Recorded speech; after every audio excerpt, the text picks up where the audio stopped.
बिस्मिल्लाहिर्रहमानिर्रहीम। अस्सलामु अलैकुम वरहमतुल्लाहि वबरकातुहू। दोस्तों, आज मैं आपको एक बहुत ही दिलचस्प वाक़या सुनाता हूँ। पंजाब के शहर गुजरांवाला में एक हकीम साहब हुआ करते थे, जिनका मतलब एक पुरानी सी इमारत में होता था।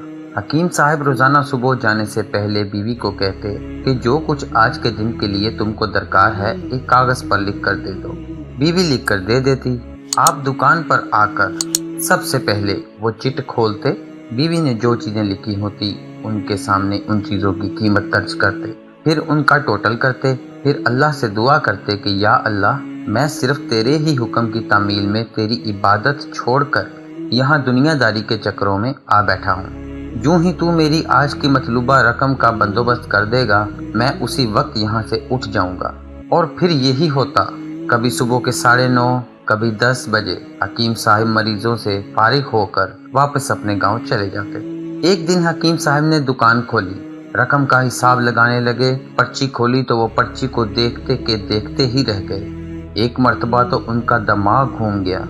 उनको अपनी आंखों के सामने तारे चमकते नजर आने लगे, लेकिन जल्द ही उन्होंने अपने असाब पर काबू पाया। आटे दाल के बाद बेगम ने लिखा था बेटी के जहेज का सामान। तो कुछ देर सोचते रहे। चीज़ों की कीमत लिखने के बाद जहेज के सामने लिखा, ये अल्लाह का काम है, अल्लाह जाने। 1-2 मरीज आए हुए थे। हकीम साहब उनको दवाई दे रहे थे। इस दौरान एक बड़ी सी कार उनके मतलब के सामने आकर रुकी।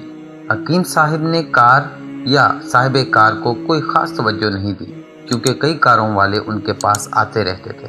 दोनों मरीज दवाई लेकर चले गए। वो सूटिड बूटिड साहिब कार से निकले और सलाम करके बेंच पर बैठ गए। हकीम साहब ने कहा कि अगर आपने अपने लिए दवाई लेनी है तो इधर ही स्टूल पर आ जाएं, ताकि मैं आपकी नब्ज देख लूं, और अगर किसी और मरीज की दवाई लेकर जानी है तो बीमारी की कैफियत बयान करें। वो साहिब कहने लगे, हकीम साहब, मेरा ख्याल है आपने मुझे पहचाना नहीं, लेकिन आप मुझे पहचान ही कैसे सकते हैं, क्योंकि मैं 15 साल बाद आपके मतलब में दाखिल हुआ हूँ। गुज़िश्ता मुलाकात का हवाला सुनाता हूँ, फिर आपको सारी बातें याद आ जाएंगी। जब मैं पहली मर्तबा यहाँ आया था तो वो मैं खुद नहीं आया था, खुदा मुझे आपके पास ले आया था, क्योंकि खुदा को मुझ पर रहम आ गया था और वो मेरा घर आबाद करना चाहता था। हुआ इस तरह था कि मैं लाहौर से मीरपुर अपनी कार में अपने आबाई घर जा रहा था। ऐन आपकी दुकान के सामने हमारी गाड़ी पंक्चर हो गई। ड्राइवर कार का पहिया उतार कर पंक्चर लगवाने चला गया। आपने देखा कि मैं गर्मी में कार के पास खड़ा हूँ। आप मेरे पास आए और आपने मतलब की तरफ इशारा किया और कहा कि इधर आकर कुर्सी पर बैठ जाए। अंधा क्या चाहे 2 आंखें। मैंने आपका शुक्रिया अदा किया और कुर्सी पर आकर बैठ गया। ड्राइवर ने कुछ ज़्यादा ही देर लगा दी थी। एक छोटी सी बच्ची भी यहाँ आपकी मेज़ के पास खड़ी थी और बार बार कह रही थी कि चले ना, मुझे भूख लगी है। आप उसे कह रहे थे, बेटी थोड़ा सब्र करो, अभी चलते हैं। मैंने ये सोच कर के इतनी देर से आपके पास बैठा हूँ, मुझे कोई दवाई आपसे ख़रीदनी चाहिए, ताकि आप मेरे बैठने को ज़्यादा महसूस न करें। मैंने कहा, हकीम साहब, मैं 5 साल से इंग्लैंड में होता हूँ। इंग्लैंड जाने से कबल मेरी शादी हो गई थी, लेकिन अभी तक औलाद की नेमत से महरूम हूँ। यहाँ भी बहुत इलाज करवाया और वहाँ इंग्लैंड में भी इलाज करवाया, लेकिन अभी किस्मत में मायूसी के अलावा कुछ नहीं देखा। आपने कहा, मेरे भाई, तौबा अस्तगफार पढ़ो, खुदारा अपने खुदा से मायूस न हो। याद रखो, उसके ख़जाने में किसी शय की कमी नहीं। औलाद, मालो असबाब और गमी, खुशी, ज़िंदगी, मौत, हर चीज़ उसी के हाथ में है। किसी हकीम या डॉक्टर के हाथ में शिफा नहीं होती, और ना ही किसी दवाई में शिफा होती है। अगर होती है तो अल्लाह के हुक्म से होती है। औलाद देनी है तो उसी ने देनी है। मुझे याद है आप बातें करते जा रहे थे और साथ साथ पुड़ियाँ बनाते जा रहे थे। तमाम दवाइयाँ आपने 2 हिस्सों में तकसीम करके 2 लिफाफों में डाली। फिर मुझसे पूछा कि आपका नाम क्या है। मैंने बताया कि मेरा नाम मोहम्मद अली है। आपने एक लिफाफे पर मोहम्मद अली और दूसरे पर बेगम मोहम्मद अली लिखा। फिर दोनों लिफाफे एक बड़े लिफाफे में डालकर दवाई इस्तेमाल करने का तरीका बताया। मैंने बेदिली से दवाई ले ली, क्योंकि मैं तो सिर्फ कुछ रकम आपको देना चाहता था। लेकिन जब दवाई लेने के बाद मैंने पूछा, कितने पैसे? आपने कहा, बस ठीक है। मैंने ज़्यादा जोर डाला तो आपने कहा कि आज का खाता बंद हो गया है। میں نے کہا مجھے آپ کی بات سمجھ نہیں آئی۔ اسی دوران وہاں ایک اور آدمی آ چکا تھا۔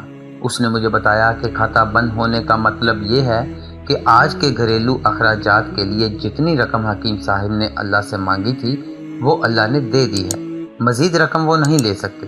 میں کچھ حیران ہوا اور کچھ دل میں شرمندہ ہوا کہ میرے کتنے گھٹیا خیالات تھے اور یہ سادہ سا حکیم کتنا عظیم انسان ہے۔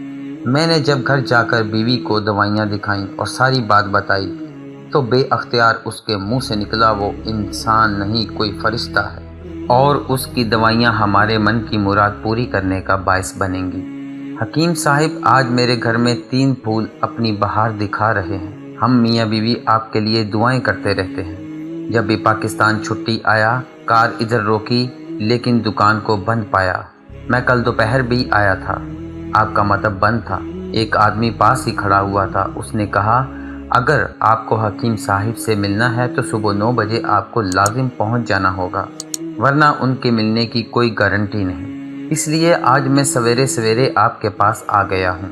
محمد علی نے کہا جب 15 سال قبل میں نے یہاں آپ کے مطلب میں چھوٹی سی بیٹی دیکھی تھی تو میں نے بتایا تھا کہ اس کو دیکھ کر مجھے اپنی بھانجی یاد آ رہی ہے۔ حکیم صاحب ہمارا سارا خاندان انگلینڈ سیٹل ہو چکا ہے، صرف ہماری ایک بیوہ بہن اپنی بیٹی کے ساتھ رہتی ہے۔